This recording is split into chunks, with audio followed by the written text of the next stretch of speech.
Chapter 1.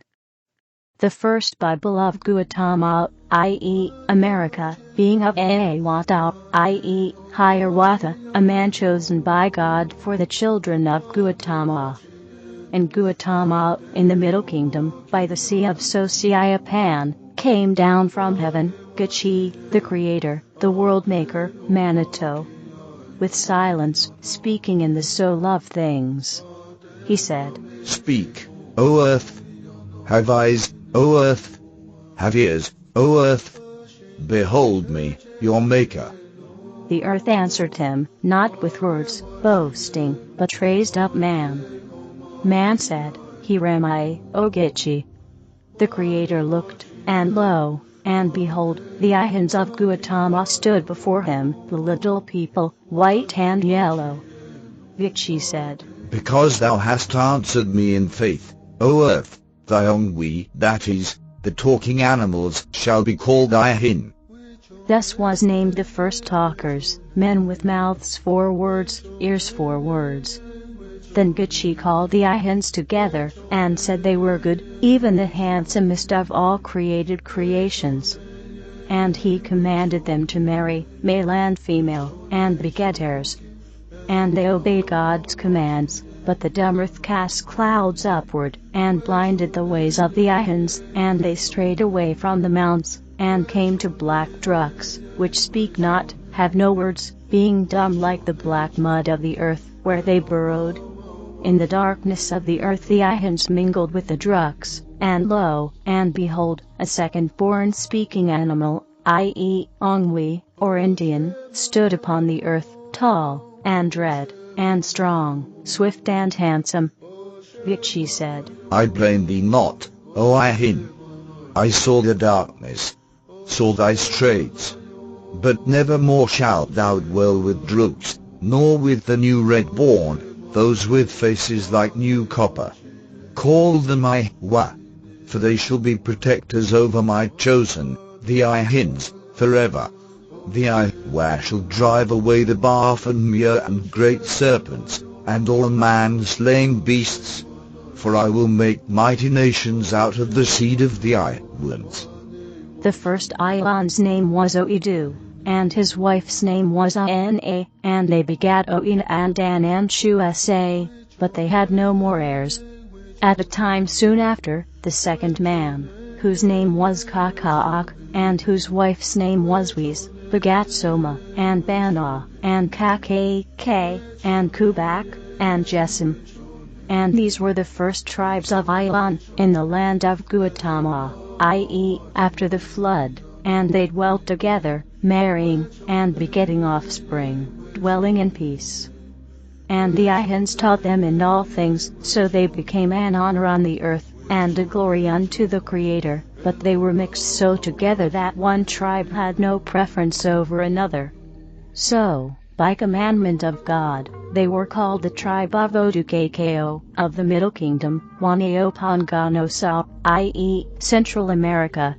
In the valley of Oak, by the river Hoijanwan, Gachi created another tribe called Bakwag, and to the north of them, in the mountains Mine, Hawangotaba, and their tribes commingled, and Gachi named them Bakayumeuongetabe.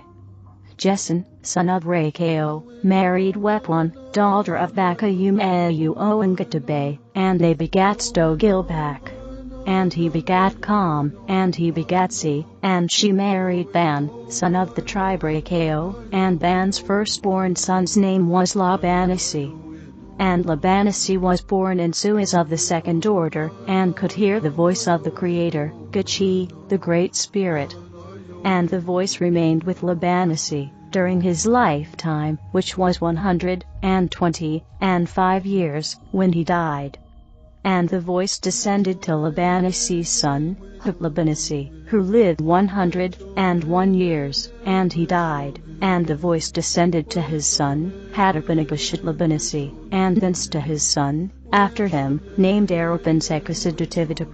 Labanasi. Thus were represented the 18 tribes of Gachis chosen amongst the Ilan, who should become everlasting heirs to the voice. And God said unto Ara, Arise and go forth, my hand will steer thee. So Era rose up and departed by the hand of the Creator, and came to the valley of Alg, broad and sweet-smelling, full of health-giving food and air and water. And there came with Era into Alg 1,000 men, women, and children. And they built a city, and called it Tefspan, signifying place of beauty. And these took the name of the tribe of Era, the which name survived 1,750 years.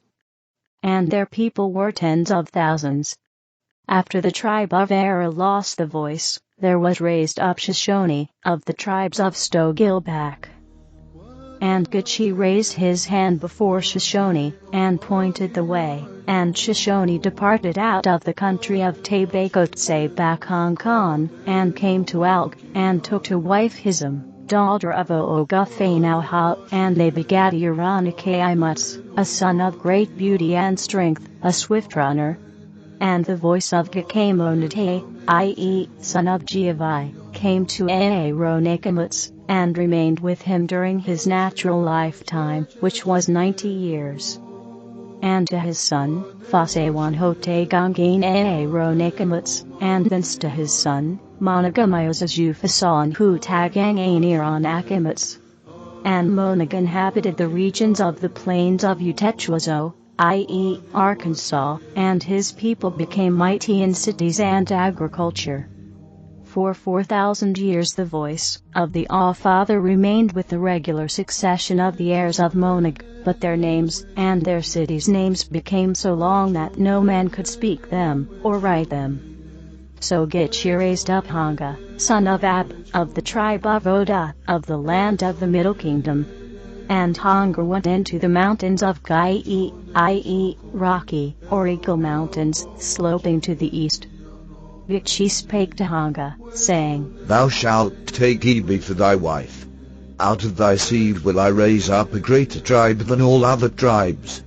And thy firstborn son shall have thy name, and thy son's son shall be called Honga also, and thy son's son's son, and so on forever. For I am wearied with the burden of names. Thy great Creator hath spoken. Then asked Hanga, saying, What if I have no son, but only daughters? Or of my son or my son's son, they cease to have a son, but only daughters. Then spake Gitche, saying, The wife's first daughter. So it came to pass, in course of time, Hanga married, and begat heirs, and the voice of the Great Spirit remained with the tribes of Hanga. And it came to pass that he, who heard the voice, who was always the chief high prophet, for the tribe, was called Holga, but the peoples themselves were called Ongwi, the same that hath endured to this day, and is called Indian. And the generations of Hanga were called, first, Hanga, second, Hanga, third, Hanga, and so on. And this was the beginning of the counting of time in Gautama. Neither knew any man the number of generations before the time of Hanga the first. And the land became full of cities, from the east to the west, and from the north to the south, and the people dwelt in peace, tribe with tribe, the world over. Then came the god of evil, Itura, i.e., Ahura, sowing evil in the temples and on the altars. Yea, with a false tongue and cunning came he before the prophets, stealing their eyes away, stealing their ears away, holding up his hand, saying, It is the Great Spirit's hand. And Itura obsessed the nations and tribes of men to worship him, infatuating them with the stories of far-off countries, and the glory of kings and queens. And he set on foot a war of plunder, brought 10,000 times 10,000 evil spirits, to aid and abet mortals in war. And Itura, the god of evil, taught mortals to flatten the head, to make prophets, and lo, and behold, the land of Gautama became a land of seers and prophets and conjurers, seeking evil for sake of evil, consulting the spirits of the dead for war, and for earthly glory and blood and death.